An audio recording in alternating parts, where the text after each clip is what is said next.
여러분, 우리가 첫날에는 예수께서 이 땅에 가지고 오신 새로운 질서가 은혜가 왕노릇하는 새로운 질서다, 그렇게 보았죠. 그죠? 우리가 둘째 날 어젯밤에는 이 은혜가 나타나서 하는 세 가지 일을 생각했습니다. 첫 번째는 구원을 주시고, 두 번째는 구원한 우리를 양육해 주시고, 양육하되 소망, 복스러운 소망이신 예수의 영광을 가지고 우리를 찾아오실 날을 사모하고 기다리게 하는 것, 그게 은혜가 하는 세 가지 중요한 일이었습니다. 그죠? 오늘은 여러분, 제가 여러분에게 드렸던 제목이 요한복음 1장에 나오는 은혜 위에 은혜로다, 이렇게 돼 있죠. 그죠? 그리고 오늘 본문 한 번만 보세요. 제가 15절부터만 여러분들하고 좀 집중적으로 보게 될 텐데, 14절에 보면 우리 주의 은혜가 그리스도 예수 안에 있는 믿음과 사랑과 함께 넘치도록 풍성하였도다. 여러분, 하나님의 은혜는 우리가 은혜 위에 은혜 이렇게 말할 때 뭘 말하고 싶으냐면, 하나님의 은혜는 얼마나 넘치고 풍성한가 하는 이야기를 하고 싶은 것이거든요. 은혜를 한 번 받고 끝나는 것이 아니라 하나님은 넘치도록 풍성하게 우리에게 은혜를 베풀고 싶어 하신다는 거예요. 그래서 은혜가 한 번 딱 경험되고 끝나는 것이 아니고, 오늘 본문에 있는 것처럼, 요한복음 1장에 있는 것처럼 은혜 위에 은혜가 더해지고 은혜가 넘치도록 풍성하게 임하고, 이런 것이 은혜가 가지고 있는 원리라는 거예요. 그래서 제가 이렇게 성도들을 섬기면서 잘 보면 성도들이 대부분 은혜에 대한 이야기가 과거형이에요. 과거형. 내가 젊었을 때 나도 했었다, 이렇게 과거형. 그것도 막 굉장히 오래전에, 한 30년 전 이야기, 그런 이야기를 대부분 하는 것이 오늘 조국 교회를 구성하는 많은 사람들의 모습인데, 성경은 우리에게 그때 은혜를 경험하고 지금은 그때를 추억하며 사는 게 아니라 은혜 위에 은혜를 주시고, 이 은혜가 우리에게 임할 때 넘치도록 풍성하게 임하게 하는 것이 하나님이 기대하는 그림이에요. 그런데 그런 거 다 다룰 수가 없고, 오늘은 이제 마지막 시간에 그렇게 은혜 위에 은혜가 더해질 때 여러분과 저에게 어떤 일이 있는가, 그거 한번 생각해 보려고 해요. 그 중에서도 제일 많은 시간을 그런 일이 일어날 때 여러분이 여러분을 어떻게 보는가 하는 주제를 주되게 많이 다루고, 그 다음에 여러분이 이웃들을 어떻게 보는가 하는 것을 그 다음에 다루고, 마지막으로 짧게 하나님과의 관계에서 그게 어떻게 나타나나, 그런 세 가지 관점으로 은혜가 넘치도록 풍성하게 우리의 삶에 이르게 될 때 우리 삶에 어떤 일들이 일어나는가 하는 것들을 세 가지 관점에서 한번 보려고 해요. 여러분, 먼저 본문을 한번 보세요. 14절에 우리 주의 은혜가 그리스도 예수 안에 있는 믿음과 사랑과 함께 넘치도록 풍성하였도다. 미쁘다 모든 사람이 받을 만한 이 말이요, 그리스도 예수께서 죄인을 구원하시려고 세상에 임하셨다 하였도다. 여러분, 미쁘다 모든 사람이 받을 만한 이 말이요, 여기 우리가 어제 보았던 디도서, 디모데전서, 디모데후서, 이 세 개를 목회서신이라고 불러요. 목회서신. 말하자면 바울이 전도 여행을 부지런히 다녔던 전도자였던 이 바울이 교회를 개척하고 세우고 나서 이 디모데전서, 디모데후서, 디도서 세 개의 서신은 세워진 교회에 바른 진리를 벗어나지 않고 바른 진리 안에 잘 자라도록 돕기 위해서 보낸 서신이 요 세 가지 목회 서신이라고 불리는 요 세 가지 서신이 그런 서신이에요. 그리고 이 목회 서신의 제일 중요한 주제는 뭐냐면 바른 교훈이라는 말이 제일 중요한 개념이에요. 자꾸 잘못된 교훈을 가르치는 사람들이 나오기 때문에 바른 교훈, 이게 아주 중요한데, 디모데전서, 디모데후서, 디도서에 총 5번에 걸쳐서 미쁘다 모든 사람들이 받을 만한 이 말이요 하는 표현이 5번 반복해서 나와요. 그러니까 이 미쁘다 모든 사람이 받을 만한 이 말이요, 이게 무슨 뜻이겠어요? 그 시대에 믿음의 사람들이 고백하고 믿었던 진리를 요약해 놓은 거예요. 그죠? 초대교회 성도들이 교회를 교회되게 하고 성도를 성도되게 하는 핵심적인 신앙 고백 혹은 진리를 요약해 놓은 것이 미쁘다 이 말이요 하고 나오는 내용들이에요. 그러니까 오늘 본문에도 그 내용이 5개 중에 하나가 등장하는 거죠. 그죠? 한번 보십시오. 그 내용의 첫 번째가 무엇입니까? 모든 사람들이 받아들이고 인정하고 따라야 하는 우리의 신앙 고백의 핵심 중에 하나, 그게 뭐라고요? 예수께서 죄인들을 위하여 이 땅에 오셨다. 제가 첫날부터 했던 말이죠. 그죠? 예수님은 우리를 구원하시되 세상이 말하는 것처럼 세상 사람들은 그냥 자동적으로 예수님이 이 땅에 오셔서 쓸만한 사람들을 뽑으셨을 거다 이렇게 생각해요. 여러분, 제가 대학 다닐 때 은혜 정말 많이 경험했던 그 시기가 대학 4년이에요. 대학 4년에 은혜 정말 많이 경험했는데, 그때 제가 이렇게 필이 꽂혀서 성경을 규칙적으로 하루에 2시간씩 읽었어요. 여러분, 제가 대학 다닐 때 전공이 뭐라 그랬어요?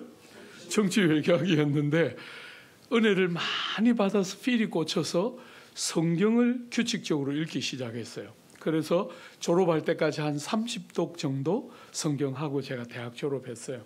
그리고 그때 정말 많은 변화가 일어났어요.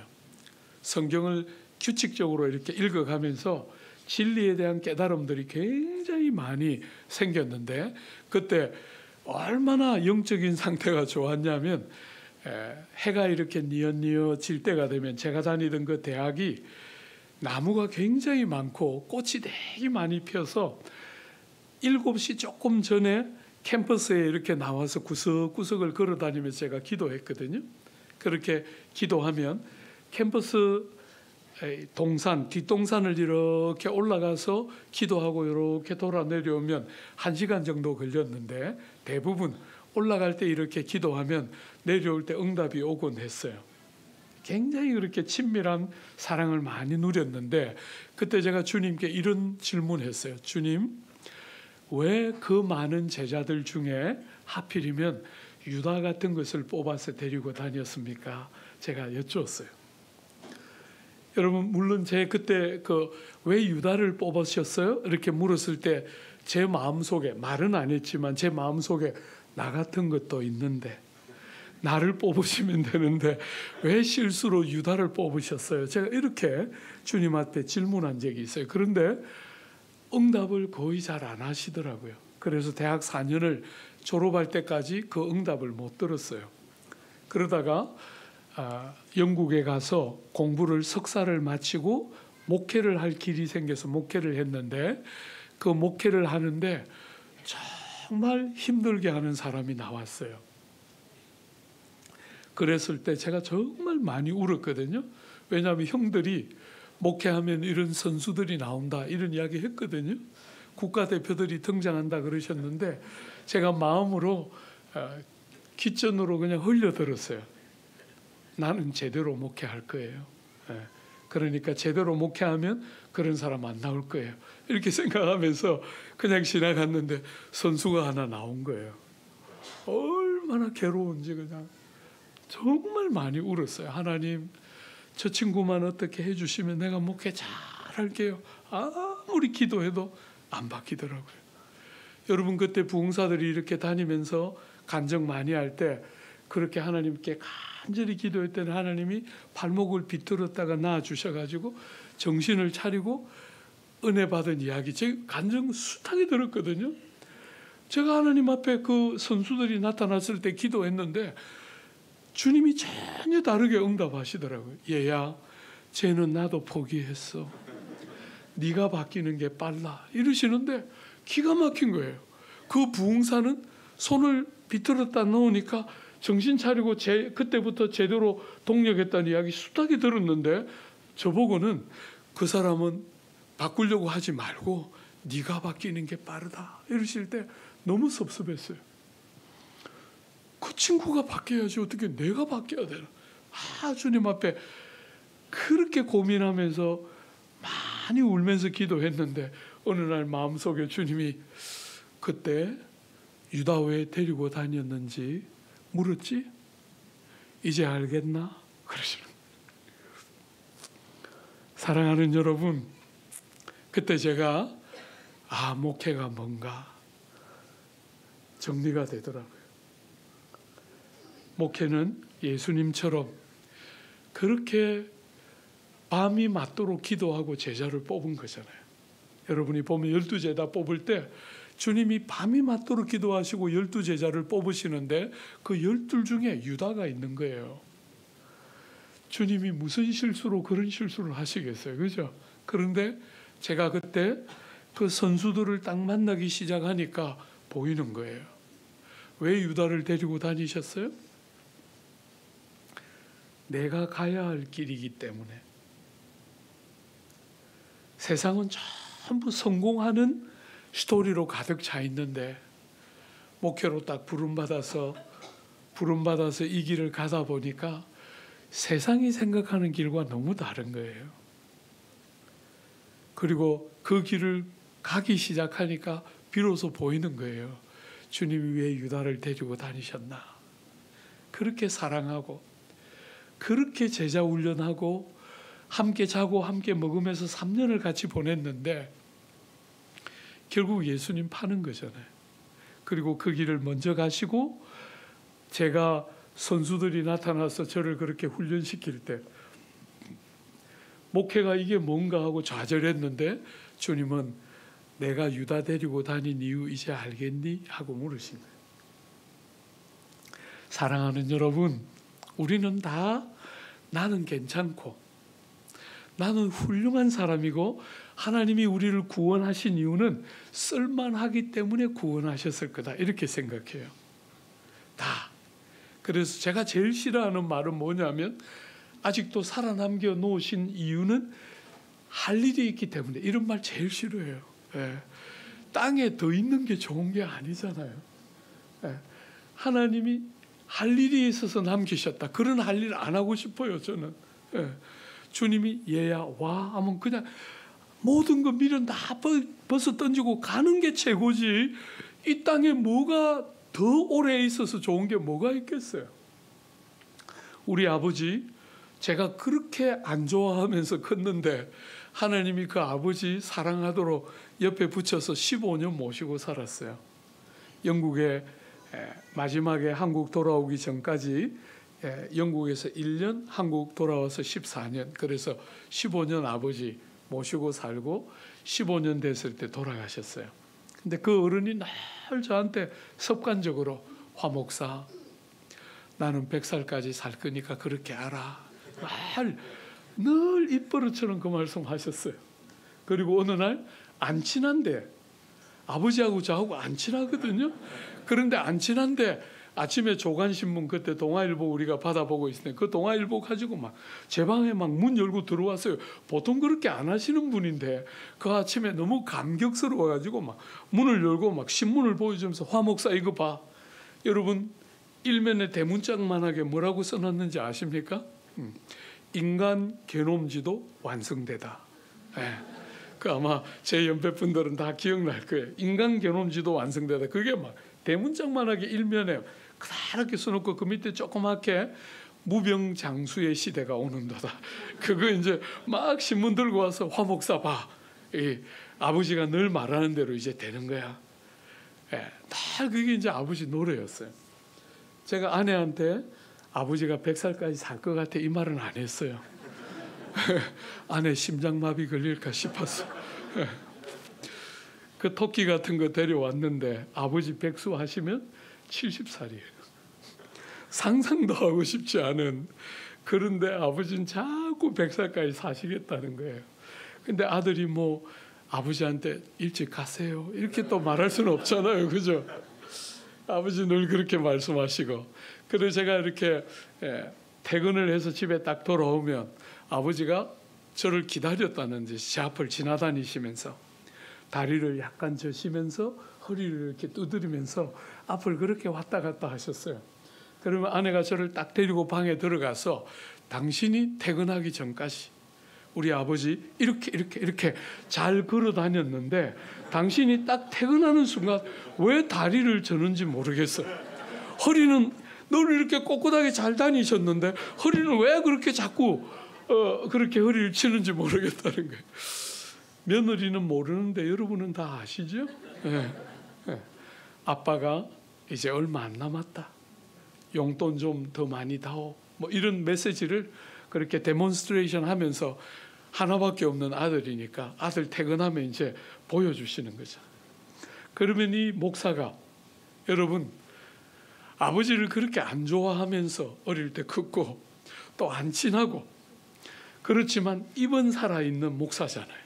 예, 평생 이렇게 어쨌거나 말씀으로 성도들을 섬기다 보니까 이 말재주가 많이 늘었는데 어쨌거나 그 아버지가 그렇게 허리를 두드리고 다리를 절고 앞을 몇 번 지나가면 제가 아버지 방에 쑥 따라 들어갔어요. 따라 들어가서 아버지가 다리를 저시니까 내가 마음이 아픈데 제 거하고 바꿔드릴까요? 이러면 말이라도 얼마나 좋았겠어요. 그죠? 근데 이 아들이 입이 살아있는 목사잖아요. 그러니까 그렇게 말 안 하고 아버지 부속품을 너무 오래 썼어요. 80년이 넘게 쓰셨잖아요. 그러니까 아프다 불편하다 말씀하지 마시고 잘 쓰시고 가시면 우리 하늘 아버지가 완제품으로 바꾸어 주실 거예요. 다시는 아프지도 않고 다시는 고통도 없는 완제품 바꿔주시면서 너는 정말 잘 쓰고 왔구나. 내가 이 완제품을 바꾸어 줄 때 기쁨이 있다. 이러면서 좋아하실 거예요. 그리고 딱 나오면 아버지가 제 뒤통수에다 대고 입만 살아가시고 목사라고 말은 못하시고 그 눈총이 제 이 뒤통수에 그냥 박히는 눈총을 늘 느끼면서 앉고 늘 그렇게 나왔어요. 여러분 세상 사람들은 다 100살까지 살고 오래 사는 게 복이라고 생각하는데 죄송합니다. 아직까지도 60대에 불과한 제가 뭐 그런 말 저런 말 할 자격은 아직 없지만 그래도 어쨌거나 오래 사는 게 복이 아니고 주님이 오라 하실 때 아무 미련 없이 세상에 쓰던 거 다 내려놓고 주님이 와 이럴 때 너무나 기다렸습니다 하면서 가는 게 꿈이에요. 그래서 제가 우리 선배님들에게도 늘 말해요. 우리 남서울에 많이 계신 형님 누님들에게 제발 젊게 살지 말라고. 제발 젊게. 그거는 젊은이들이 그냥 안 가르쳐도 할 수 있는 건데 왜 형님 누님들이 젊게 사느냐고. 젊게 살지 말고 나이에 맞게 사세요. 제가 늘 말해요. 여러분 이 젊은이들을 오랫동안 가르치던 사람이니까 형님 누님들이 가득하니 앉아 있는데도 이게 단어 전환이 안 돼가지고 젊은이들 많은 교회에서 늘 좋고 비슷하게 여러분 다 100살까지 산다는데 그렇게 오래 살지 말고 80 정도 되면 가요. 이제 제가 늘 그런 쪽으로 설교 한 번씩 했는데 남서울에 가가지고 형님 누님 앞에 앉혀놓고 그 설교 처음 하니까 다 예쁘게 봐주면서 잘 웃어주셨는데 한 서너 번 하니까 갑자기 분위기가 싸해지면서 저걸 왜 데려와가지고 우리가 이런 이야기를 들으면서 이렇게 고생하나 하면서 분위기가 싸해지고 그중에 형님 한 분이 교회를 옮겼어요. 여러분 우리 남서울교회가 있는 바로 옆에 걸어서 30초만 가면 바로 옆에 그냥 우리 이웃교회 우리 교단이고 우리 노회예요. 굉장히 훌륭한 홍문수 목사님이라는 분이 계신 신반포 교회하고 우리 교회가 나란히 있어요. 30초 상간으로 바로 앞에 있는데 이분이 교회를 일로 옮겼어요. 가서 막 소문이 들리는 거예요. 저 목사 새로운 목사가 저 정말 나쁜 목사다 그러면서 막 소문이 들리는데 성도들 보고 빨리 죽으라 한다고 그렇게 막 이야기하면서 교회를 하필이면 거기 가서 또 등록해가지고 다니고 있는 거예요. 거의 쫓겨날 뻔했는데 감사하게 그 형님이 3개월만 계시다가 다시 오셨어요. 그래가지고 쫓겨나진 않고 아직 생명은 유지하고 있는데 어쨌거나 그 형님 경험하고 나서 한 번씩 요즘도 그 말 그런 설교 제가 하거든요. 그럴 때 형님들 누님들 자꾸 다치니까 우리 같이 가요. 저까지 넣어가지고 형님들만 누님들만 자꾸 가라 한다고 다치니까 저까지 넣어서 우리 같이 가요. 너무 오래 있지 말고 적당한 때 가요. 여러분 세상은 자꾸 훌륭한 사람을 뽑아서 일꾼 삼는다 그러는데 하나님의 복음의 말씀이 여러분과 저에게 가르치는 것은 예수 이 땅에 오셨는데 아무 자격도 없는 죄인들을 위해서 아무도 주목하지 않고 아무도 가치 있다고 여기지 않는 여러분과 저 같은 국가대표급 죄인들인 우리를 위하여 주님 이 땅에 오셨다. 사랑하는 여러분, 절대로 여러분이 실패했을 때, 여러분의 삶이 정말 어려울 때, 나 같은 것을 하나님이 사랑하는 게 도대체 무슨 이유가 있어? 우린 늘 이렇게 반문하게 되지만 여러분, 그 순간에도 여러분을 위해서 우리같이 자격 없는 사람들을 위해서 예수 이 땅에 오셨다. 이게 초대교회 성도들이 믿고 받았던 정말 기독교 진리 중에 하나인 것이죠. 그죠? 예수가 죄인들을 위하여 이 땅에 오셨다. 여러분과 저도 마찬가지예요. 이렇게 자격을 중요하게 여기고 조건을 구비해야 된다고 생각하고 뭔가 버젓하게 내놓을 거리들이 있어야 된다고 생각하는 이 조국 땅에 사랑하는 여러분, 절대로 기독교는 그렇게 가르치지 않고 죄인들을 위해서 아무 자격 없는 여러분과 저를 위해서 주님이 이 땅에 오셨다. 성경이 그렇게 말하고 있어요. 여러분, 이 진리, 자격 없기 때문에 우리 같은 것들을 위하여 주님이 오셨을 때 그걸 뭐라고 부른다 그랬던 거예요? 은혜라고 불렀던 거잖아요. 그렇죠? 이 은혜를 경험하게 될 때 여러분과 저에게 어떤 일이 일어나는가? 첫 번째, 본문 한번 보십시오. 15절, 미쁘다 모든 사람들이 받을 만한 이 말이요 그리스도 예수께서 죄인을 구원하시려 세상에 임하셨다 하였도다. 여러분, 첫 번째 결과가 뭡니까? 죄인 중에 내가 괴순이라. 사랑하는 여러분, 여러분들이 어제 제가 여러분들 대부분 잘 모르지만 안 봐도 여러분이 죄에 가난한 한 나라를 대표하고도 남는 여러분이 생각하는 것보다 훨씬 나쁜 사람들이다. 이렇게 말했을 때 여러분들 마음속에 혹시 좀 섭섭했던 분 계세요? 네. 목사님이 나를 모르시는구나. 네. 나는 그런 사람이 아닌데 혹 이렇게 생각해 보신 분 계세요?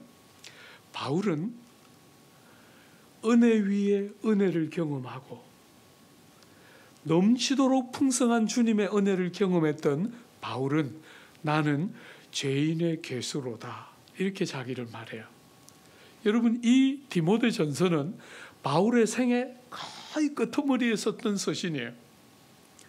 바울이 주님을 인격적으로 다메섹 도상에서 만나서 주님의 사람이 되면서부터 30년이 훨씬 지난 시간에 썼던 서신이 디모데전서예요. 제일 마지막에 썼던 서신이 디모데후서이고 바로 그 전에 썼던 게 디모데전서이니까 생애 거의 말미에 썼는데 나는 죄인의 괴수로다 이렇게 말했어요. 여러분, 이게 영어로 표현하면 I am the worst, 최상급을 써서 I am the worst, 나는 죄에 가난한 나는 제일 악한 사람입니다. 그렇게 자기를 고백하고 있는 거예요. 여러분, 이게 은혜가 통치하는 새로운 질서가 여러분과 저에게 만드는 아주 독특한 예수 믿는 사람들의 특징 중에 하나예요. 은혜가 은혜 위에 더하여지고 넘치고 풍성한 은혜가 여러분의 삶에 경험되는데, 희한하게 나는 죄인의 괴수이고 죄에 가난한 제일 악하고 제일 추하고 제일 나쁜 사람 바로 접니다. 이렇게 누가? 바울 같은 사람이 말하고 있다는 거예요. 이게 사랑하는 여러분, 은혜가 통치하는 새로운 질서를 경험한 성도들에게 공통되는 사항 중에 하나예요. 여러분이 믿는 기독교는 이런 기독교 맞습니까? 바울처럼 주님을 알아가고 은혜를 체험하면 체험할수록 나는 정말 악한 자입니다. 이게 뭔지를 여러분 아십니까? 바울이 성경 13권을 썼잖아요. 그죠? 신약 성경 13권을 바울이 썼는데, 그 바울이 쓴 13권의 책에 바울이 누군가와 자기를 비교하는 것이 거의 안 나와요. 13권이나 성경을 썼는데 자기와 누군가를 거의 비교를 안 해요. 왜냐하면 예수님이 주는 복음 안에서 그 은혜가 만드는 자유가 뭔지를 알기 때문에 누구와 자기를 비교하는 법이 없어요. 그런데 제가 어느 날 본문을 쭉 묵상하면서 보니까 3군데 나오더라고요. 바울이 누군가와 자기를 비교하면서 내가 어떤 존재다 이렇게 말하는 본문이 3군데 나와요. 제일 먼저 위대한 부활장으로 알려진 고린도전서 15장에 가면, 상대적으로 고린도전서는 초기 서신이거든요. 그 초기 서신에 가면 바울이 자기를 12사도와 비교하면서 사도들 중에 제일 작고 사도라 여길 수 없는 나 같은 사람에게 하고 사도와 자기를 비교했어요. 사도와 자기를 비교하면서 12사도와 비교하면 나는 너무 작은 보잘것없는 사도다 이렇게 말했는데, 요 고린도전서를 쓰고 나서 상대적으로 조금 더 후기에 썼던 에베소에 가면, 여러분 에베소서 3장에 가보면 뭐라고 말했냐면 모든 성도들 중에서 지극히 작은 자보다 더 작은 나에게. 여러분, 바울이 생각하기에 성도들 중에서 제일 못한 성도, 그 사람들보다 더 작은 나에게 이렇게 자기를 표현하고 있어요. 그런데 제일 마지막에 자기를 표현한 게 오늘 본문이에요. 앞에 나오는, 말하자면 사도들하고 자기를 비교했는데 그 중에서 제일 못한 사도, 이게 초창기에 쓴 고린도전서에 나오는 거라면 상대적으로 중후반기에 썼던 에베소서에 가면 성도들 중에서 제일 작은 자보다 더 작은 나에게. 사랑하는 여러분, 오늘 거의 말미에 쓴 오늘 본문에는 누군가와 비교도 안 하고 I am the worst, 최상급을 사용해서 내가 제일 나쁘고 악한 자입니다 이렇게 고백했어요. 세월이 흘러가는데, 그죠? 고린도전서는 초기고 에베소서는 중후반기고 디모데서는 후반기인데 세월이 흘러가면 흘러갈수록 자기를 더 못하게 표현해요. 여러분, 이런 게 뭔지 아십니까? 제가 성도들을 이렇게 섬겨보면 성도들이 예수 믿으면서 더 나아진다고 생각해요. 여러분, 예수 믿으면 정말 진실한 의미에서 더 나아져요. 그런데 그 누가 보기에? 다른 사람들이 보기에. 다른 사람들은 여러분을 보면서 옛날보다 훨씬 나아졌다 혹 이렇게 말할 수 있어요. 그런데 여러분은 여러분을 어떻게 보는가? 희한하게 은혜가 통치하는 새로운 질서를 만나면 희한하게 세월이 갈수록 자기에게 점수를 안 줘요. 갈수록 더 못한 자기를 발견해요. 이게 오늘 은혜 위에 은혜가 더해질 때 눈이 열리면서 희한하게, 사랑하는 여러분, 과거보다도 더 못한 자기가 보인다는 거예요. 실제적으로 과거보다 더 나빠질 수가 없는 거잖아요. 그죠? 은혜가 우리를 양육하면서 조금씩 성화가 일어나고 남들이 볼 때 야, 정말 참 훌륭한 분이다. 성품도 그렇고 말도 그렇고 표정도 그렇고 모든 것들이 정말 훌륭하다. 이렇게 남들은 혹 말할지 모르는데 바울은 자기를 보면서 I'm the worst 이렇게 말했다는 거예요. 내가 제일 악하고 추하고 모자랍니다. 이렇게 말했다는 거예요. 사랑하는 여러분, 여러분이 성경에 보면 하나님의 큰 은혜를 경험하면서 하나님을 맞닥뜨렸을 때 믿음의 사람들이 보인 반응이 뭐였어요? 탄식과 고통이에요. 여러분이 제일 잘 아는 이사야 6장에 딱 가면 이사야가 보좌에 앉아 계신 하나님을 경험하는 거잖아요. 그죠? 그럴 때 이사야가 뭐라 그랬어요? 화로다 나여 망하게 되었도다. 나는 입술이 부정한 자요 입술이 부정한 백성 가운데 거하는 자이거늘 만군의 여호와를 배웠습니다. 하나님을 딱 경험하니까 이렇게 놀라운 분이 계셨구나 이렇게 한 게 아니라 탄식하면서 내가 어떻게 하나님을 뵐 수 있을까 하고 자기에 대한 깊은 절망을 느끼게 되는 거예요. 그게 희한하게 믿음의 사람들이 하나님을 경험할 때 했던 경험들이에요. 여러분, 베드로가 그 예수님의 말씀을 따라 그물을 배 오른쪽에 내렸을 때 온 그물이 찢어질 만큼 많은 물고기가 잡혔을 때 주님, 이제 저기 새로 지은 아파트, 여러분 동네에 새로 지은 아파트 뭐 있습니까?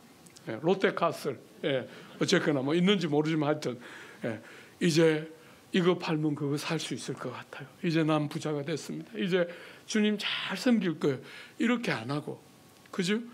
그 엄청난 물고기가 딱 잡히자 주여 나를 떠나소서 나는 죄인이로소이다 이렇게 고백했어요. 희한하지 않습니까? 놀라운 은혜의 역사가 딱 일어났는데 눈이 쫙 열리면서 뭐가 보였어요? 하나님의 영광과 터무니없는 악하고 추한 내 모습이 딱 대조되면서 주님 나를 떠나소서 나는 죄인입니다 했던 게 베드로의 고백이에요. 여러분 오늘 바울도 마찬가지예요. 그죠? 은혜가 얼마나 넘치도록 풍성하였는데 그 은혜가 넘치도록 풍성하게 오고 나니까 목사님 저도 이렇게 복을 받아서 이 집 샀고 세상 사람들이 다 부러워하는 사람이 됐고 우리 자식도 그렇게 되고 우리 손자 손녀까지 그렇게 될 거예요. 이런 게 기독교가 아니고 희한하게 주의 은혜를 경험하면 경험할수록 너무나 죄되고 무가치한 자신이 보인다는 거예요. 이게 은혜가 통치하는 하나님 나라 질서의 역설적인 진리예요. 사랑하는 여러분, 바울이 그러했고 모든 시대를 살았던 믿음의 사람들이 하나같이 그렇게 살아갔어요. 여러분 18세기에 영국의 대부흥이 일어날 때 영국의 대부흥의 중요한 도구 중에 하나가 요한 웨슬레, 찰스 웨슬레, 여러분이 아는 웨슬레 형제들이잖아요. 그죠? 근데 그 웨슬레가 주님을 경험할 때 미국에 선교사로 파송됐는데 처절하게 실패하고 빈손으로 배를 타고 영국으로 돌아오는데 거기에 큰 풍랑을 만나 죽게 됐어요. 그때 그 배에서 죽는다고 사람들이 고함치고 두려워하고 있을 때 일군의 사람들이 모여서 그 풍랑이 있는 배 속에 언제 파손되어 죽을지 모르는 그 자리에 감사하면서 감격하는 일군의 믿는 성도들이 있었어요. 그들을 보면서 요한 웨슬레가 깊이 절망하게 돼요. 나는 예수를 믿을 뿐 아니라 선교사까지 갔다 온 사람인데 죽음을 앞두고 이렇게 두려워하는 자기를 보면서 밑바닥을 치게 돼요. 그리고 어느 날 알더스 게이트 거리를 지나고 있다가 하나님의 은혜를 경험하게 되면서 여러분이 아는 요한 웨슬레가 등장하게 돼요. 사랑하는 여러분, 참 놀라운 것은 세상은 소위 말해서 KS 마크, 세상이 다 인정할 만한 조건을 구비한 사람들이 일꾼이라고 생각하는데 하나님 나라는 그렇지가 않아요. 은혜 앞에 서서 자기의 바닥이 어디에 있는지를 아는 사람이 일꾼이 되는 거예요. 여러분, 40의 모세는 애굽의 공주의 손에서 자라서 못하는 게 없는 사람이에요. 그죠? 병법을 배우고 웅변을 배우고 지리와 역학을 다 배워서 당시 세계 최고의 첨단 학문을 다 배운 사람이 40의 모세예요. 그 40의 모세가 40살에 했던 것은 애굽의 군병 하나 때려 죽이는 거예요. 그 모세를 하나님이 광야 하나님의 학교에 불러서 입학시켜서 80이 되도록 40년을 광야 하나님의 학교에 입학해서 모세가 뭘 배웁니까?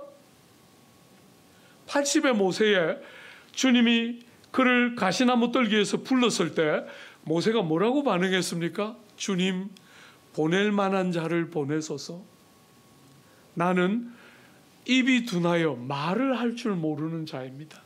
웅변을 다 배웠던 40에 하나님은 모세를 일꾼으로 부르는 게 아니라 80에 입이 둔하여 말도 할 줄 모르는 모세를 일꾼으로 부르는 거예요. 뭐가 핵심입니까? 자기의 바닥을 보고 하나님을 의지하는 게 뭔지를 아는 사람이 일꾼인 거지요. 사랑하는 여러분, 제가 조국교회에 이렇게 몸을 담아서 사람들을 섬길 때 조국교회는 좋은 학벌, 외국 유학 경험, 남들과 다른 열심과 출중한 재능, 다 이런 것이 일꾼의 자질이라고 생각해요. 그래서 바울이 고백하고 베드로가 고백하고 이사야가 고백하고 무수한 믿음의 사람들이 아무리 역사적으로 성경적으로 그런 고백을 다 보고 배워도 우리는 일꾼의 개념이 끝없이 자질과 재능을 갖춘 자예요. 은혜는 죄인들을 위한 것이고 아무 자격도 일한 것이 없는 자들의 눈이 열리면서 아무 자격이 없기 때문에 자기를 보면 볼수록 자격 없고 공로 없고 갖추지 못하고 내세울 것이 없는 자기가 삶의 많은 순간에 보이게 되는데, 교회조차도 세상의 눈을 가지고 자꾸 사람을 외모를 가지고 차별하는 거예요. 여러분들은 바울이 말하는 이 기독교를 동일하게 경험하며 살고 있습니까? 안 됩니다. 못합니다. 이렇게 말할 때 주님이 아니야, 너가 가야 해, 이렇게 말하는 거 들어보신 적이 있어요? 36세 유학을 가서 33세 유학을 가서 석사를 마치고 36살이 됐을 때 하나님이 저를 옥스퍼드에 있는 한인교회 담임 목사로 청빙 받아서 청빙하는 전화를 받았는데 30초도 안 걸리고 제가 못 갑니다 하고 끊었어요. 그때 옆에 누가 있습니까? 그렇게 교만하고 정신을 못 차리는 남자 옆에 누가 있습니까? 아내가 있습니다. 아내가 물었어요. 무슨 전화인데 30초도 안 걸리고 거절했냐? 이렇게 물어서 옥스퍼드에 있는 한인교회가 나를 청빙했는데 못 가겠다 그랬어. 아내가 한마디 했어요. 잘한다. 목사가 교회가 청빙했는데 목사가 기도 한 번 안 하고 30초도 안 걸리고 노하는 그런 엉터리 같은 목사가 어딨냐? 이렇게 말했을 때 제가 전화를 끊으면서 말했어요. 네 때문이야. 아내하고 대판 싸워가지고 그 직전에 대판 싸워가지고 너무너무 절망하고 내가 무슨 목사인가?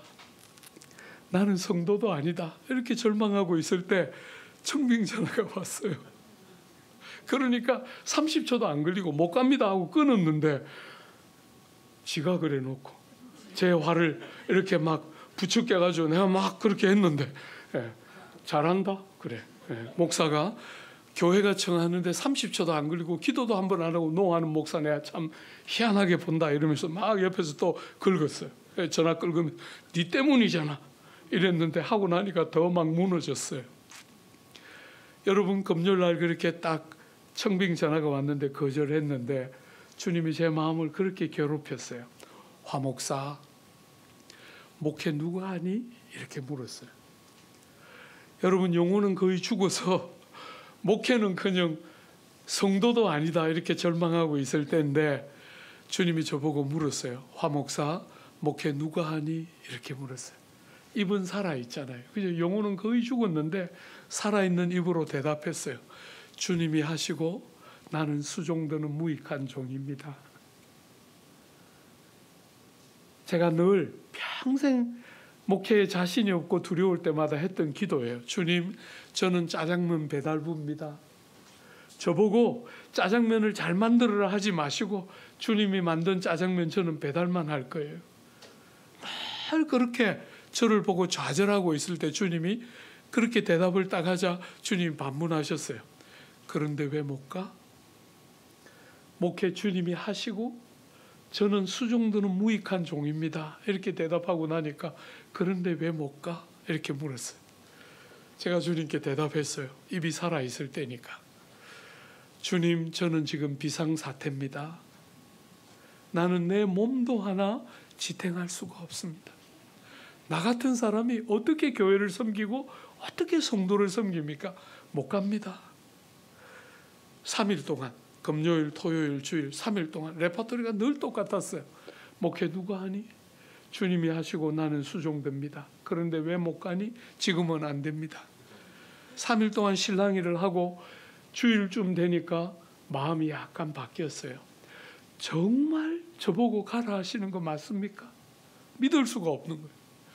이렇게 다 망가졌는데, 이렇게 내 몸 하나도 지탱할 수 없는데 네가 가야 해 하는 말씀이 거듭거듭 반복될 때 제가 다시 여쭈었어요.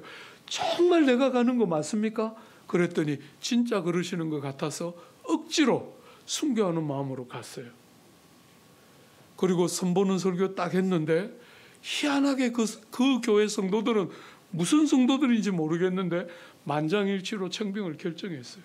나는 죽겠는데 영원히 내 몸 하나도 지탱을 못하겠는데 희한하게 그 사람들은 이 사람 담임 목사로 청빙해야 되겠습니다 해서 저를 청빙해서 제가 담임 목사로 거기 갔어요.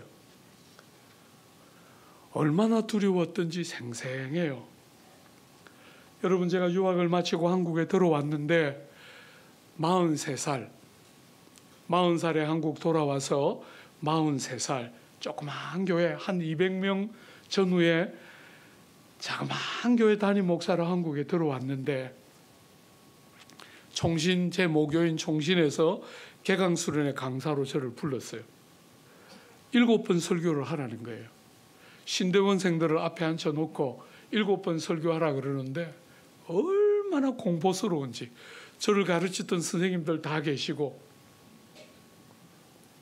43살에 200명 정도 되는 그냥 아담한 사이즈의 예배당도 없는 여러분처럼 이렇게 상가에 모이는, 여러분은 그래도 이렇게 좀 품위가 있잖아요, 공간이. 네. 상가 4층에 기둥이 20개 정도 박혀 있는 그런 예배당에 담임 목회를 하고 있던 자그마한 교회를 섬기고 있던 제가 후배들에게 가서 설교를 7번 해야 되는데 얼마나 공포스러운지. 날이 다가올수록 내가 왜 간다 했을까? 너무너무 두렵고 자신 없는 거예요. 여러분, 그런데 하나님은 참 놀랍게 그때 제 생에 가장 기억에 남는 설교 했던 것 같아요. 그때 에베소서 1장 가지고 설교했는데 에베소서 1장 7절 한 절 가지고 2시간 반 설교했어요. 여러분, 제가 설교하면서 알겠더라고요. 내가 이런 설교를 다른 데 가서 또 할 수 있을까? 43살인데 이런 설교를 다른 교회 가서 또 할 수 있을까? 안 믿어질 만큼 하나님이 이렇게 힘을 실어서 도와주시는 게 경험되는 설교를 했어요. 사랑하는 여러분, 세상은 끝없이 자격을 갖춘 자를 일꾼이라고 생각하는데 성경과 무수한 믿음의 사람들의 경험은 달라요. 나는 죄인의 괴수로다. 이런 사람들을 하나님이 불러서 일꾼으로 쓰고 있는 것을 우리는 보게 돼요. 주 안에 사랑하는 여러분, 여러분은 여러분을 어떻게 보십니까? 은혜 위에 은혜를 경험하고 넘치도록 풍성한 하나님의 은혜의 역사들을 알고 체험했던 과거를 가지고 있는 여러분들은 여러분을 어떤 눈으로 바라보고 있습니까? 바울이 경험하고 고백하는 이 기독교는 여러분이 믿는 기독교 맞습니까? 아니면 세상 사람들처럼 뭔가 조금씩 더 알아가면서 전문가가 되면서 여러분이 예수 믿는 거 세월이 흐르고 나니까 새로울 게 아무것도 없고 그냥 모든 게 다 익숙해져서 누가 뭐라고 말해도 심드렁하고 그냥 새로울 게 아무것도 없어서 다 해봤는데 너희도 내 때가 되면 이렇게 될 거야. 이렇게 믿고 있습니까? 아니면 바울처럼 세월이 가면 갈수록 주님 앞에 죄송하고 아무 자격 없고 공로 없고 주님 앞에 내세울 것이 없는 여러분에 대한 발견. 그런데 여러분이 오늘 본문 사실은 우리가 앞부분은 시간 관계상 안 읽었지만 그 앞부분 한번 문맥을 한번 봐요. 감사하고 감격하는 문맥이에요. 죄가 깊이 깨달아지는데 자기가 얼마나 무자격하고 하나님 앞에 정말 어리석고 무지하고 모자라는 죄인인지를 잘 알고 있는데 사랑하는 여러분, 죄에 압도되거나 죄에 짓눌리는 거 아무것도 없는 감격과 감사가 있는 죄에 대한 고백이 있는 것을 보게 돼요. 무자격하고 무익하다는 것을 깨닫지만 그것 때문에 짓눌리거나 압박을 느끼는 것이 아니라 놀랍게 얼마나 무자격하고 얼마나 무익한지 깨닫고 아는데도 불구하고 죄인들을 위하여 그분이 오신 줄 알기 때문에 짓눌리거나 압박감 아래 놓이는 게 아니라 희한하게 죄와 무익을 그대로 인정하지만 자유해요. 여러분 이런 게 뭔지 아십니까? 제가 여러분들에게 새어머니 손에서 큰 거 이야기했잖아요. 그죠? 엄마 없이 컸기 때문에 제가 그 어머니가 다시 아버지하고 이혼하고 어머니가 떠나가실 때까지 한 번도 어머니한테 용돈 달라고 해본 적이 없어요. 옷을 사달라고 해본 적이 없습니다. 여자친구가 생겨가지고 데이트를 하는데 옷이 없는 거예요. 근데 엄마한테 옷 사달라는 말을 못했어요. 왜? 새엄마기 때문에 언제든지 버리고 갈 수 있다는 생각을 했기 때문에 엄마한테 한마디도 돈 달라는 말, 옷 사달라는 말 이런 거 못하고 컸어요. 제 친구들 보니까 뭐 맡겨놓은 것처럼 자기 엄마한테 턱 이렇게 손을 내밀더라고요. 그리고 엄마가 안 주면 막 떼굴떼굴 구르면서 땡깡을 부리는데 너무 기가 막혀서 저렇게 나쁜 놈들이 있구나. 여러분 나이를 먹으니까 그게 나쁜 놈으로 안 보이고 쟤들하고 나하고 뭐가 다를까? 왜 나는 엄마한테 돈 달라는 말을 한마디도 못하고 사는데 쟤들은 저렇게 엄마가 도망갈까 아무것도 걱정 안 하고 저렇게 땡깡을 부리면서 돈 달라 그러고 나쁜 짓 하는데 엄마는 에이 이 나쁜 놈 하면서 돈을 주더라고요. 말은 나쁜 놈인데 돈은 줘. 나는 달라 안 하니까 착한 놈인데 돈은 달라고 해본 적이 없어요. 사랑하는 여러분, 나이를 조금씩 먹으면서 배우는 거예요.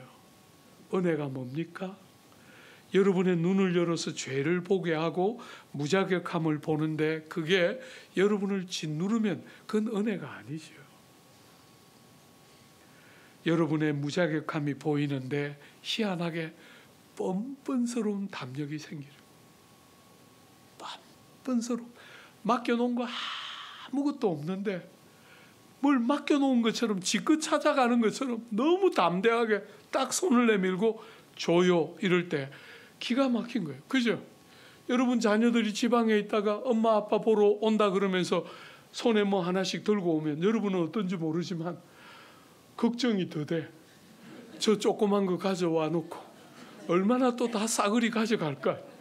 이미 벌써 얼마나 많이 투자했는데, 그 밑에 얼마나 많이 다 쏟아부었는데, 그거는 생각도 안 하고 지 손에 들고 오는 거 조그만 거 딱 들고 와서 얼마나 유세를 하면서 이것도 쓸만하네, 저것도 가져갈까? 이러면서 할 때 다 가져가 이렇게 말하면서 돌아서서 아이고 저것도 자식이라고.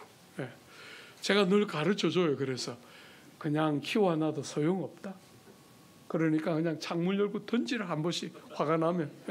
그거 잘 길러놔도 소용없다.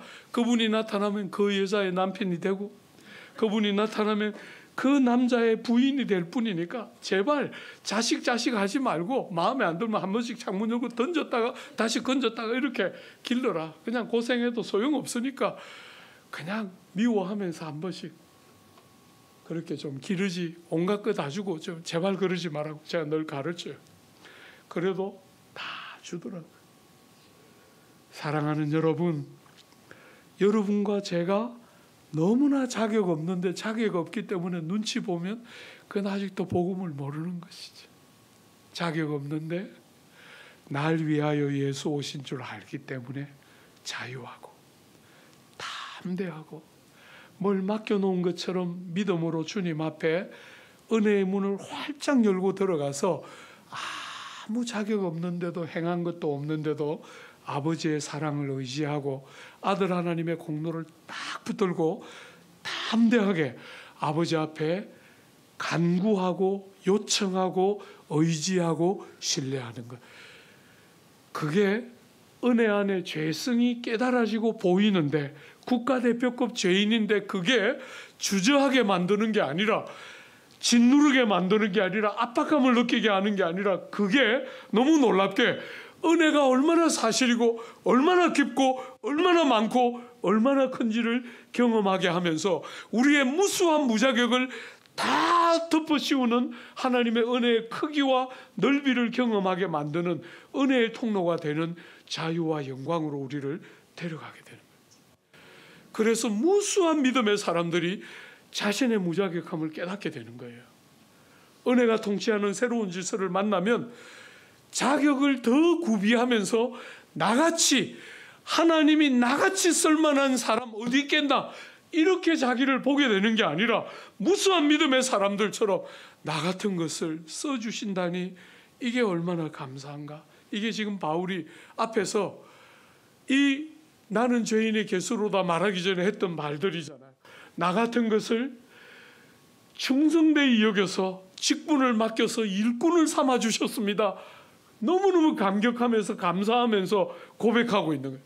죄인인 거 인정하고 얼마나 무자격한지 다 아는데 짓눌리지 않고 자유하고 있는 거예요.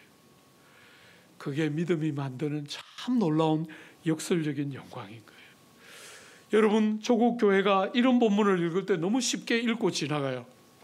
바울은 참 겸손하다 이러면서 이 본문을 읽어요. 저는 이 본문을 해석할 때 한 번도 바울은 얼마나 겸손합니까? 이렇게 설교해 본 적 없어요. 왜? 유교의 영향을 받은 우리 조국 사회에서 겸손은 남들이, 내가 나를 스스로 낮추고 남들은 와, 저렇게 훌륭한 사람이 겸손하기까지 하구나, 그러면서 박수를 치는 게 보통 조국 사회가 말하는 겸손이에요. 여러분, 그것은 성경적인 관점에서 보면 그건 겸손이 아닙니다. 그건 겸손을 부리는 것이죠. 그죠? 그것은 외식을 행하는 것이에요. 기독교는 그런 종교가 아니에요. 세상 사람들 앞에서 나는 나를 낮추고 세상 사람들은 나를 보면서 와, 저렇게 재능이 많고 훌륭한 사람이 겸손하기까지 하다면서 박수를 치면서 더 좋아하는, 여러분, 그게 오늘 바울이 하고 있는 일의 핵심이 아니에요. 그래서 저는 겸손이라는 말로 이 바울을 묘사하고 싶어 하지 않아요. 여러분, 저는 바울이 겸손을 부렸다고 생각하지 않습니다. 바울은 자기를 정말 그렇게 보고 있는 거예요. 망가지고 깨뜨려지고 쓸모없고 하나님의 눈앞에 도무지 미칠 수 없는 어리석은 자기를 은혜가 일꾼 삼으시고 양육해서 일꾼으로 빚어가는 것을 깨달아가면 깨달아갈수록 내가 얼마나 무가치한지와 하나님의 은혜가 얼마나 크고 영화로운지가 대조적으로, 자기가 얼마나 무자격한지가 보이면 보일수록 은혜가 더 커져가고, 은혜에 대한 깨달음이 커지면 커질수록 자격 없는 자기에 대한 깨달음이 함께 커지는 너무나 독특한, 세상이 생각하는 논리와 너무 다른 구조가, 은혜가 통치하는 새로운 질서가 여러분과 제 속에 만들어지면서, 여러분이 보면 야, 나도 저 사람처럼 예수 믿고 싶어 하는 사람들은 하나같이 이게 뭔지를 아는 거잖아요. 그죠? 겸손을 부리는 게 아니라 내면이 확 무너져 있는 거잖아요. 주여 나를 떠나소서, 나는 죄인입니다. 그게 뭔지를 아는 거잖아요. 주 안에 사랑하는 여러분, 조국 교회를 생각할 때 아파요. 그런 사람 보기가 너무 어렵고, 다녀보면 사람들이 목사님, 저는 정말 하나님의 은혜를 많이 받았고 하나님이 정말 저에게 많은 선물을 주셨어요 하는 감정은 곳곳에 넘쳐나는데, 그렇기 때문에 자아에 대해서 이렇게 확 허물어져 있어서, 깨뜨려져 있어서 나는 수에 칠 가치도 없는 자입니다. 바울이 자기를 말하는 것처럼 그렇게 내면이 확 물러져 있는 사람들을 만나기가 너무 어렵다는 거예요. 사랑하는 여러분, 겸손을 부리는 것이 아니라 자기를 정말 그렇게 보고 내면이 확 물러져 있어서 사람들이 대할 때 정말 영혼들을 존귀케 하는 내면에 딱 무너져 있는 무너짐. 너무나 자신만만한 사람이 세상에서 성공했다고 믿는 사람들인데, 교회는 그런 사람을 성공했다고 말하지 않고, 주님을 의지하지 않으면 아무것도 없는 것이 자기인 줄 아는 사람이 주님의 일꾼들인 거예요. 그런 사람들이 일꾼이 되지 않으면 교회는 세속적인 모임이 돼요. 여러분, 우리 사랑의 교회, 그래도 직분자가 되려면 사회적으로 이 정도는 해야지. 여러분이 그런 사람을 뽑으면 여러분이 교회를 세속화시키는 거예요. 우리가 사람을 보는 눈은 그런 것이 우리의 기준이 아니에요. 정말 내면이 깨어진 게 뭔지를 아나, 자기를 주님 안에서 보는 눈이 열려있나. 그래서 그 결과로 내면이 확 깨뜨려져 있기 때문에 따뜻하고 겸손하고 정말 영혼들을 배려할 줄 아는 그런 사람인가가 보여야 하는 거죠. 여러분, 오늘 이 자기를 보는 눈만 가지고 더 해야 되는데 시간이 많이 가서 두 번째 토픽으로 한번 넘어가 봐요. 은혜 위에 은혜가 더해질 때 자기를 보는 눈이 이와 같다면 두 번째로 일어나는 일은 뭡니까? 여러분, 이 모든 일을 다 가지고 바울이 뭐라고 하는지 한번 보십시오. 여러분, 16절입니다. 나는 죄인의 개순이라 이렇게 고백해 놓고 16절에 가면, 그러나 내가 긍휼을 입은 까닭은 예수 그리스도께서 내게 먼저 일체 오래 참으심을 보이사 후에 주를 믿어 영생 얻는 자들에게 본이 되게 하려 하심이라. 여러분, 자기를 보는 눈이 이렇게 딱 은혜 위에 은혜를 통해서 자기를 보는 눈이 이렇게 딱 열리니까 두 번째 일어나는 일이 뭡니까? 이웃을 보는 눈이 열리게 돼요. 사랑하는 여러분, 은혜가 와서 여러분의 눈을 바꾸어 놓기 전에는 옆에 있는 사람들은 전부 여러분을 위한 존재에 불과한데, 은혜가 딱 눈을 열어서 여러분이 어떤 사람인가가 딱 보이면 옆에 있는 사람들이 여러분을 위한 도구가 아니라 그들을 바라보는 눈의 변화가 생기면서 여러분 자신이 그들을 보는 눈에 중요한 변화가 생기게 돼요. 내가 이렇게 자격 없는 내가 은혜를 받게 된 것은 다 여러분들을 위한 것입니다.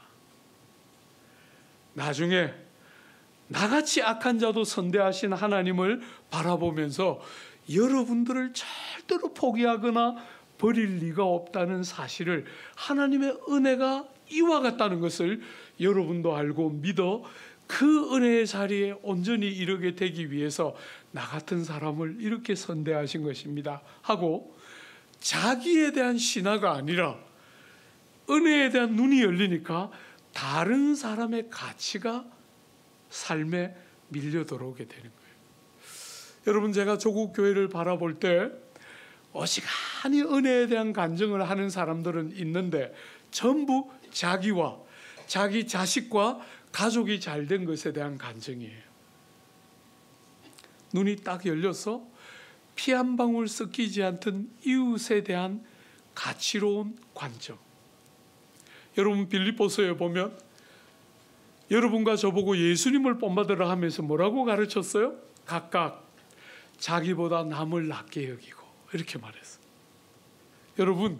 여러분과 저는 은혜가 와서 눈을 바꾸어 놓기 전에 죽었다 깨어나도 남들보다 나를 더 귀하게 여기는 게 여러분의 삶의 방식이에요.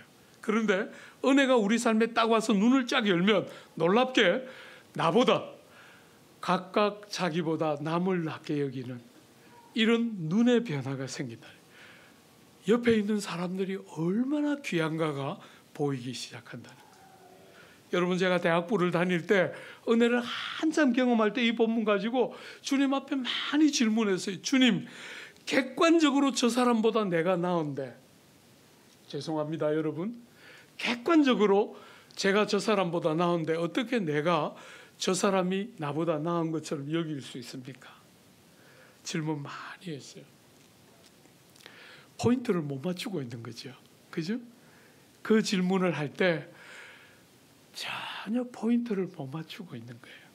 자기를 보는 눈이 덜 열려 있으니까 세상의 관점으로 자기를 보면서 학벌, 공부, 재능, 능력, 신분, 지위 이런 것 가지고 사람들을 보고 있으니까 각각 자기보다 남을 낮게 여기고 할 때 그 개념이 세상적인 개념으로 그 본문이 해석되니까 질문 자체가 전혀 핀트가 안 맞는 질문을 하고 있는 거예요.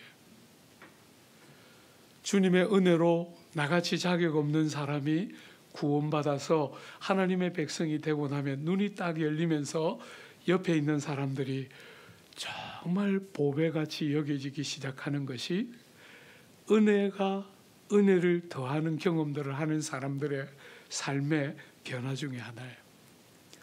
여러분, 제가 대학부 선배들 중에 평생 잊을 수 없는 선배들이 몇 분 계신데, 한 번은 제가 방학이 되어서 부산으로 내려왔는데 전도사님, 제가 중등부 교사를 하고 있었는데 전도사님이 저보고 화 선생님 고향 가서 주일마다 올라와 주세요. 꼭 있으셔야 되겠어요 하고 저를 불렀어요.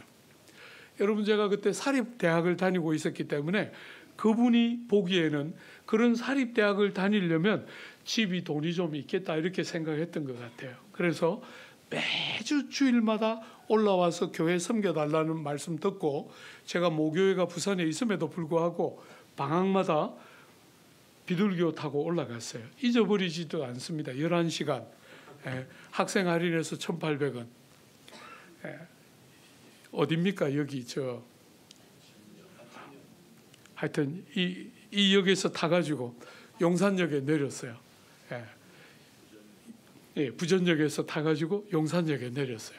그렇게 11시간을 기차를 타고 1,800원 들여서 매주 올라갔다가 내려오는데 이 전도사님은 한 번도 나한테 안 물었어요. 화 선생님 자비는 있으십니까? 한 번도 안 물었어요. 당연히 자비는 있을 거라고 생각한 거죠. 저는 자비가 없어가지고 절절 맸어요. 그 1,800원이 없어가지고 주말마다 올라올 때 진짜 힘들었는데, 하루는 오정호 목사님, 대전 새로운교회를 담임하시는 오정호 목사님이 그때 대학부 담당자셨는데, 제가 중등부 교사를 하고 대학부 예배를 참석하고 집으로 이제 가려고 용산역으로 기차 타러 딱 나가는데 이분이 퇴근하고 오실 때, 주일날 이제 교회를 다 마치시고 딱 들어오시는 그분하고 딱 마주쳤어요. 이분이 저보고 물었어요. 종부, 자비는 있나? 이렇게 매주 오는 거 고마운데 자비는 있나? 이렇게 물으셨어요. 지금 같으면 없어요 형님 좀 주세요 이렇게 했을 거예요. 근데 그때는 그냥 그게 너무 쑥스러워가지고 있습니다. 없는데 바보같이 있습니다 하고 막 도망갔어요. 부끄러워서. 이분이 200m를 넘게 따라왔어요. 보통은 한 몇 걸음 따라오다가 돌아가잖아요. 200m 넘게 따라와가지고 뒷호주머니에 돈을 넣어줬어요. 얼마인지도 사실 저는 모르죠. 그죠? 돈을 딱 넣어줬는데 용산역까지 뒤도 못 돌아봤어요. 부끄러워서. 뭔가 형님이 돈을 넣었다는 느낌이 드니까 더 막 얼굴을 못 들고 부끄러워서 그냥 용산역 딱 가서 딱 꺼냈는데 2만 원. 서울 부산 10번 왔다 갔다 하는 2만 원 딱 넣어놨어요. 제가 대전에 가서 그 오정호 목사님한테 여쭤봤어요. 형님 그때 2만 원 나한테 주신 거 기억나십니까? 진짜인지 가짜인지는 모르겠는데 그런 적이 있었나? 이러시더라고요. 정말 기억이 안 나신 건지 그냥 그렇게 말씀하셨는 건지 저는 모르겠어요. 네, 그분은 혹 잊었을지 모르지만 저는 평생 못 잊었어요. 그 2만 원. 여러분, 저는 그 공동체에서 자라면서 사람을 고귀하게 여기는 공동체. 저보다 저를 더 사랑해 주는 사람들을 만났어요. 제 자신이 한 번씩 제가 너무 버거웠던 적이 많았거든요. 어머니, 저를 길러주신 그 어머니가 고등학교 3학년인데 저를 보듬고 안고 울면서 종구야, 세상에 네같이 재수 없는 사람은 처음이다. 예. 너무 재수가 없다는 거예요. 하는 일마다 안 되니까 엄마가 봐도 기가 막힌 거죠. 그죠? 저를 안고 그렇게 우시더라고요. 그때 제가 안겨서 나도 그렇게 생각해요. 나같이 재수 없는 놈은 세상에 없을 거예요. 정말 되는 일이 아무것도 없더라고요. 사랑하는 여러분, 많은 세월을 그렇게 살았는데 어느 날부터인가 깨달으시더라고요. 예수 믿는 우리의 삶에 징크스 같은 거 없다. 하나님이 그 미련하고 어리석은 세상의 운명론과 그 미련한 신화에 우리의 마음 빼앗기지 않고 살아계신 하나님 다 인정하면서 범사를 주를 사랑하고 이웃들을 배려하면서 사는 게 뭔지를 가르쳐 준 거잖아요. 여러분, 세상 사는 사람들의 삶을 한번 잘 보십시오. 한마디로 딱 요약하면 자기를 업그레이드 하는데 모든 에너지와 돈과 시간을 다 쏟아부어요. 세상 사람들이 그 앞에 이름을 어떻게 붙이든지 아무 관계없이 제가 볼 때 세상 사는 사람들은 하나같이 자기 삶을 업그레이드 하기 위해서 돈, 시간, 에너지 모든 것을 다 쏟아붓고 자기 세대에 안 되면 자식에게 나는 못했으니까 너라도 하고 살아야 된다. 그게 세상을 사는 사람들의 방식 같아요. 그런데 여러분과 제가 주님을 딱 만나고 은혜를 알면 그때부터 눈이 바뀌면서 어떤 일이 일어납니까? 나를 위하여 더 이상 업그레이드 하기 위해서 나한테 집중하고 나를 위해서 사는 일을 멈추고 은혜가 하나님이 나를 위하여 그 일을 그분이 하시는 줄 알기 때문에 더 이상 나를 위하여 그런 일을 하기를 멈추고 사랑하는 여러분, 이웃들을 나를 필요로 하는 이웃들을 주목하고 그들을 복되게 하고 그들을 영화롭게 하기 위해서 시간을 쓸 줄 알고 에너지를 사용할 줄 알고 재능을 낭비할 줄 아는 여러분, 주님이 십자가에 달려 돌아가시기 전에 향유를 붓기 위하여 옥합을 깨뜨린 그 여인이 옥합을 깨뜨려서 주님 발에 부었을 때 제자들이 뭐라 그랬어요? What waste? 이게 무슨 낭비냐? 세상에 이런 낭비가 어디 있느냐? 네가 그 향유를 주님 발에 붓지 않았으면 얼마나 많은 사람들을 도울 수 있었는데 너는 이런 낭비를 하고 있구나.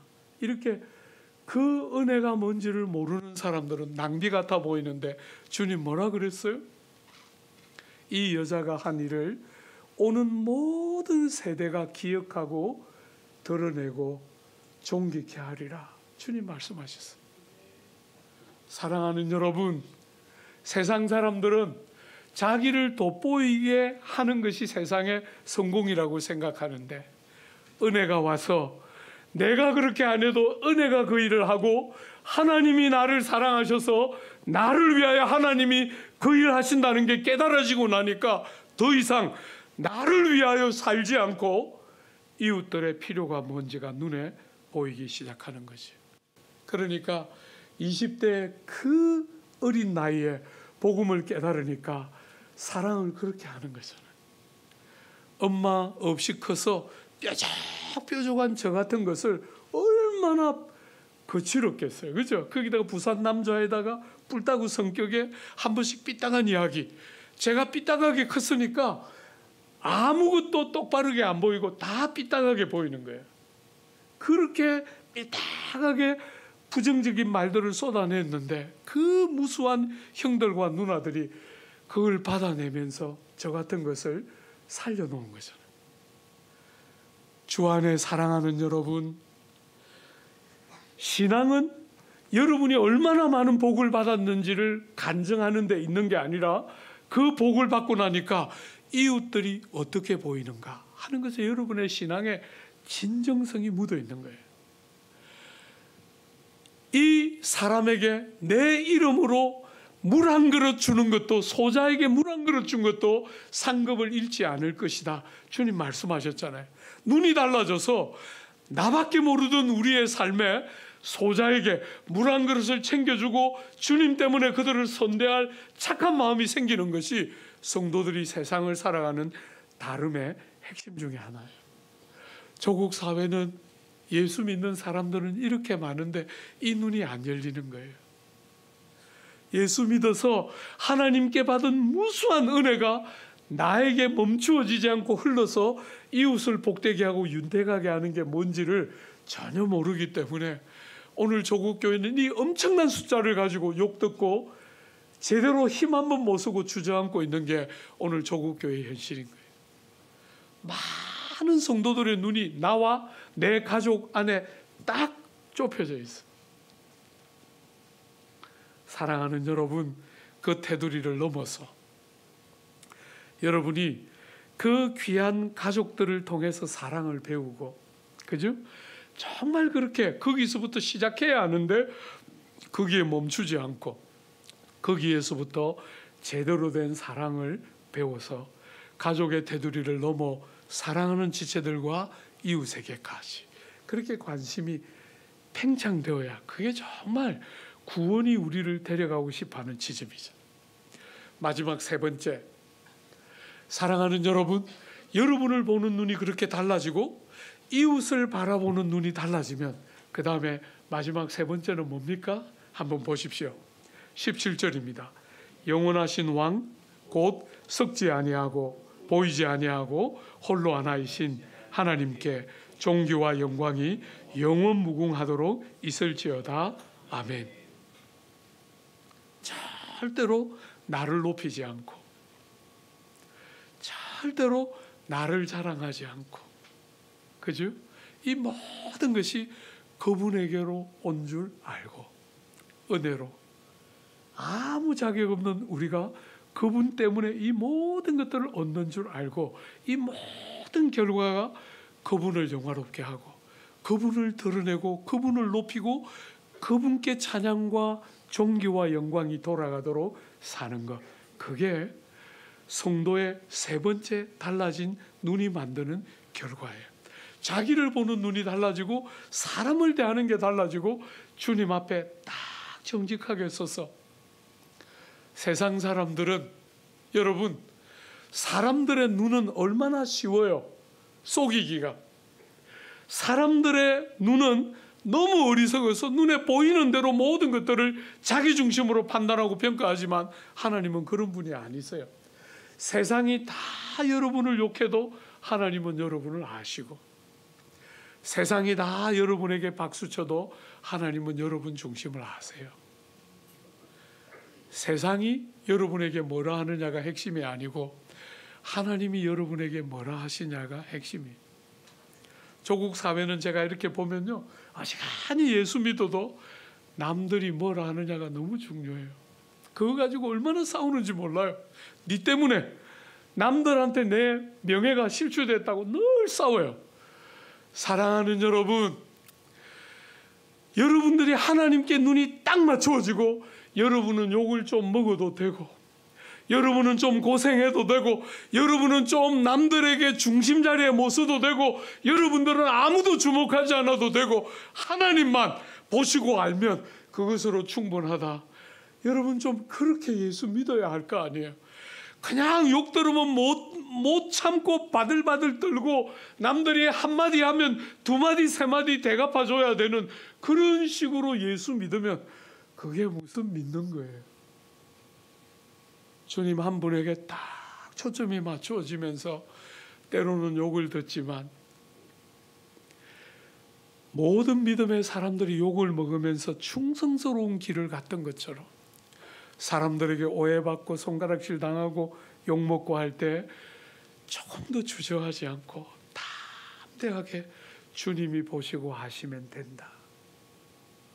사람들이 뭐라 하는 거 무수한 믿음의 사람들이 그런 세계를 살아갔던 것처럼 여러분 제가 목회 36살에 옥스퍼드 한인교회에서 처음으로 담임 목사했는데 어떤 여자 집사님 그때 제가 36살이었는데 50대 여자 집사님이 오셔가지고 아주 별난 분이셨는데 딱 오셔서 우리 교회 한 2달 다니시더니 저를 딱 업고 예배당에서 저를 딱 업고 그 많은 사람이 보는데 난 부끄러워 죽겠는데 업고 막 이러면서 목사님 같은 목사 처음 만났어요. 너무 감사해 막 이러더라고.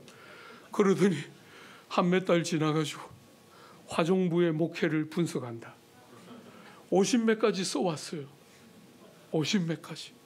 담임 목사 된 지 처음이고 나이 36세인데 담임 목사 된 지 아직 1년도 될까 말까 한데 그렇게 없고 막 좋아할 때는 언제고 조금 있다가 몇 달 지나고 나서 나보고 말하는 거예요. 목사님 때문에 힘들어 죽겠어요. 아니 2달 전에 몇 달 전에 나보고 목사님 같은 목사 없다 그래 놓고 또 그냥 몇 달 지나니까 막 목사님 때문에 힘들어 죽겠어요 이러니까 야 그때 제가 배웠어요. 야 사람들이 하는 말은 손바닥 뒤집는 것 같구나. 조금 좋으면 막 좋다고 막 이러다가 조금 싫으면 막 목사님 때문에 힘들어. 나는 어쩌라고. 그리고 여러분 제가 여러분들이 오해하면 안 될 게 제가 늘 한 번씩 생각해요. 어쩌다가 실수로 내가 목사가 됐나. 주님도 그때 계산 착오가 너무 많으셔서 나 같은 것도 목사로 불렀는데 대부분의 사람들은 저보고 목사님은 목사님이니까 나도 정치 외교학도였는데 대학 다니면서 막 정치학 공부하면서 너무 좋아가지고 막 세상에 이런 학문도 있었구나 하면서 좋아했는데 주님이 너 그냥 목사해. 그래서 그냥 못 이기는 차하고 그냥 왔을 뿐인데 처음부터 막 목사 되도록 태어나고 막 어릴 때부터 막 목사 막 다 경건하게 막 이렇게 다 기도하고 막 그런 게 어디 있어요. 그냥 나쁜 짓 하고 막 부산에서 컸으니까 막 제일 잘하는 게 막 이 부둣가에서 배웠던 그 쌍말 그런 거 막 쫙 하면서 막 살았는데 실수로 그냥 대학 졸업을 앞두고 주님이 2달 앞두고 너 목사하는 게 낫겠다 해서 왔을 뿐인데 사람들은 목사가 되고 나니까 어느 순간부터 그래도 당신은 목사잖아요 이러니까 난 처음에 평신도였는데 우리 아버지 엄마 안 믿고 아버지 내가 세례 줬는데 사람들은 다 그때부터 나보고 목사라 그러더라고요. 사랑하는 여러분 얼마나 이 세상을 살아가는 사람들의 평판이라는 것이 손바닥 뒤집는 것처럼 쉽게 바뀌는지 지난 40년 목회하면서 수도 없이 겪었어요. 그런 거에 마음을 빼앗기면 여러분이 이 세상을 제대로 못 살아요. 화병 걸리고 넘어지고 좌절하고 고통하고 실망하고 끝내는 건데 그런 많은 아픈 순간에 하나님 앞에 딱 서서 그분이 아시면 된다. 세상이 뭐라 해도 우리 아버지가 아시면 된다. 보시고 아시는 그분이 나를 알아주시는 순간이 오시면 충분하다 하고 버티고 기다리고 견디고 참고 신뢰하면서 그렇게 가야 믿음의 길이 되는 거잖아요. 그죠? 너무너무 가난하게 컸는데 너무너무 가난하게 컸는데 돈을 안 주셔서 정말 고생 많이 했는데 하나님 앞에 부흥사들은 오면 기도하면 주신다는데 나는 기도하면 그렇게 안 주시더라고요. 그래서 제가 하나님 앞에 질문했어요. 하나님, 엄마도 안 주셔서 그렇게 나를 갈구시더니 이렇게 부흥사들은 다 받는 돈도 이렇게 안 주십니까? 제가 기도하면서 막 삐딱하게 18분이 그거니까 뭐가 조금 안 되면만 늘 뼈로 쫓아가서 기도실에서 제가 삐딱한 기도했어요. 예, 주님이 나는 씨가 다르지요? 저렇게 선대하는 씨가 있고 이렇게 박대하는 씨가 있지요? 이러면서 제가 막 주님 속을 막 긁어내면서 기도했어요. 어느 날 그렇게 기도했던 주제가 딱 이루어졌을 때 하나님이 나 같은 것도 주시는구나. 하나님이 나 같은 것의 기도도 응답하시는구나 하는 게 너무너무 감격적으로 딱 믿어졌을 때 사랑하는 여러분, 그 믿음 자체를 완전히 조롱하는 사건이 일어났어요. 기도 응답이 왔다고 그렇게 좋아하면서 벌쩍벌쩍 뛰었는데 짠 하고 그 기도 응답이 다 꼬꾸러지는 순간이 딱 열렸을 때 마귀가 기다렸다는 듯이 그냥 너는 씨가 달라. 그 말만 나오면 저는 막 경기를 하면서 좌절했거든요. 그러면 그렇지. 엄마도 안 줘놓고 내가 18번 틈만 나면 엄마도 안 줘놓고 하나님도 너무 지쳤을 거예요. 너무 많이 썼기 때문에. 사랑하는 여러분, 그런데 딱 그 어려운 자리에서 딱 힘이 생기면서 하나님이 틀림없이 또 때가 있고 계획이 있으실 거다 하는 게 약간 콩알만한 믿음으로 딱 믿어졌는데 그거 딱 붙들고 버텼는데 아니나 다를까 때가 되니까 쫙 길이 열리는데 사랑하는 여러분, 상상하지 못하는 홍해를 가르시고 바다 안에서 길을 만드신 그 하나님이 우리의 삶에 길이 없는 것 같은 삶의 자리에 주님을 신뢰하면서 주님을 기다리면서 주님께 눈을 맞추고 마음을 드리는 성도들을 부끄럽게 하지 않는 순간이 딱 올 때, 야, 여기에 길이 있었구나. 여기에 길이 있었다는 걸 누가 알겠어요? 그 바다 속으로 난 길을 걸어본 사람만 아는 거잖아요. 지난 40년의 목회를 달려오면서 하나님이 정말 아픈 순간들을 많이 겪어왔지만 하나님이 어떤 일을 하실 때 제가 늘 경험했던 게 손때를 딱 묻혀서 이거 내가 한 거 틀림없지 하는 거 제가 늘 확인했어요.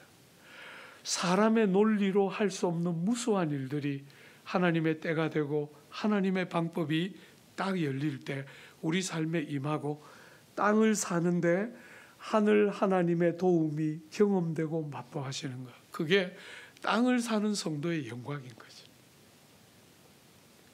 사랑하는 여러분, 여러분의 마음이 어디에 가 있습니까? 사람들이 보내는 찬사에 가 있습니까? 잠시 후에 비난거리로 바뀌는 걸 여러분이 보게 될 거예요. 그건 여러분의 양식이 아닙니다.